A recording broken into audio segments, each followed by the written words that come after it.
And this is the drum carrier. The machine gun carried the other drum. Of course, you shouldn't have Remington gun oil, but you know, the ammo boxes are there.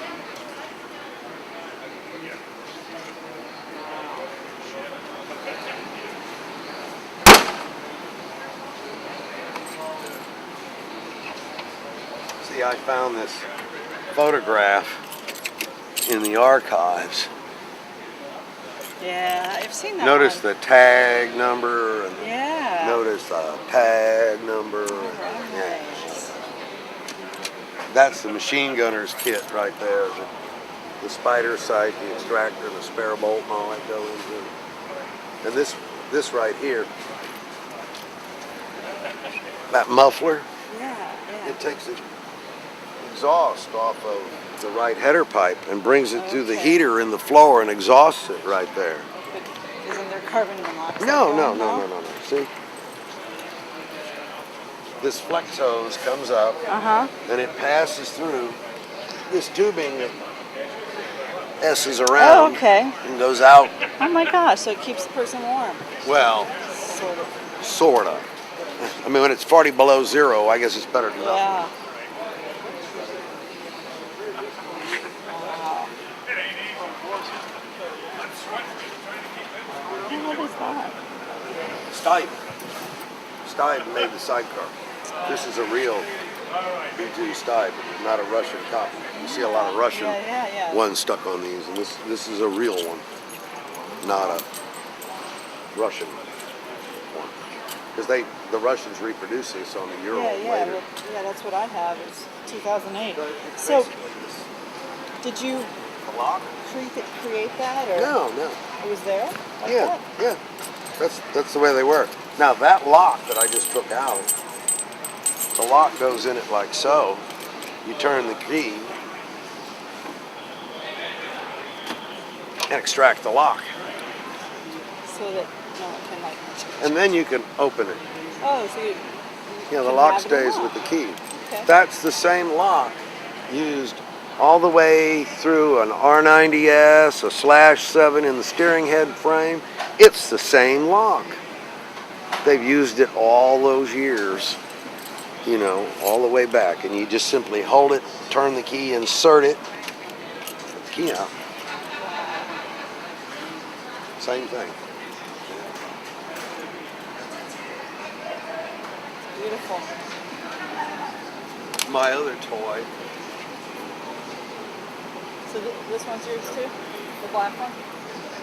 That's a 1936 R12 with a 1937 Jewel sidecar. So tell me about that. 1936. It's a 1936 R12 with a 1937 Jewel, I suppose that's the way you pronounce it, Jewel sidecar made in Leipzig.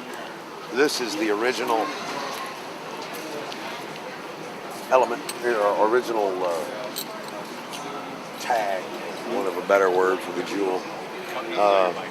And of course, they boasted adjustable suspension for the passenger by pulling out bungee cords. You could add or take away bungee cords depending on the weight of your passenger. Wow. You know, it's a star nose sidecar, and you know the bike's got an interesting story behind it. It was delivered to the dealer in Spandau, October of '36, turned over to German ordnance.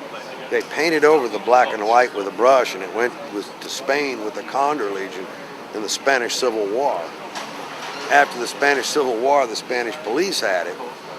They sold it off, and here. This is the city of Madrid's registration tag, and Mariano Perez on, whatever, I can't hardly read it here, but in Magurich Street in Madrid owned it. That's the registration. And then how'd you get it? a fellow from New York bought it in Spain and brought it back to the United States in about 1970, unrestored, beat to hell. John Harper, the founder of the Vintage Club, bought it from him. He rode it around in Alabama. It was just ragged, beat up. And he got in the middle of a divorce and sold it, and it disappeared. many years later, I was restoring a bike for a gentleman in Maryland. And he said, well, you want me to pay you money or would you like a motorcycle? I got, well, what do you got? Well, I got this R12 in a box and lots of pieces. I'll take the R12. So we horse traded and I got it home and I was all excited I had an R12 and I called up John Harper and said, John, I got an R12. And he said, well, what's the serial number? So I read him the frame number and the engine number and he called me back a week later and he says, you got Ernst, you got my bike. And this is it. And then, I put it all together and years later when we had our vintage rally at my shop, which we do every April, John showed up and I said, here, come ride your motorcycle again. So Wow. this is it. I mean, this thing went around, Yeah. if it could talk. And of course, that's why I put Ernst on the back of it. That's a 36 Olympics pin from Berlin. 1936. The bike's 36. Oh yeah. Gauge. See, it tells you how many liters of gasoline's in it. And it's a filter. It's got a screen around the outside that tells you how many liters of fuel are in it. Something different. Oh, yes, this, all this. Yeah, well, my new BMW's got a gas gauge. Well, so what? My 36 does too, And this one, of course, doesn't have automatic spark advance. This is your spark advance. Wow. This is your throttle. And they work backwards from one another. Oh no, so you have to go forward with that one? When you take off, you have to open the throttle and turn the other grip the other way Wow. to take off. And you, of course, must retard it to kick it, or it'll kick back or hurt you. If you forget to, try to start it with it in the advanced position. And these right here, see this weirdness here? Yeah.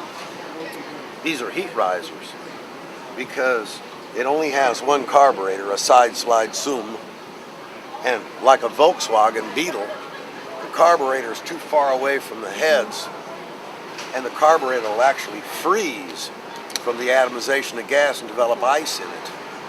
And so these are heat risers to keep the intake manifold hot so the carburetor won't freeze. That's what that is. And of course, this right here is the toolbox. That's a toolbox? Oh yeah, built into the side of the gearbox. Same old BMW toolbox key they've used forever.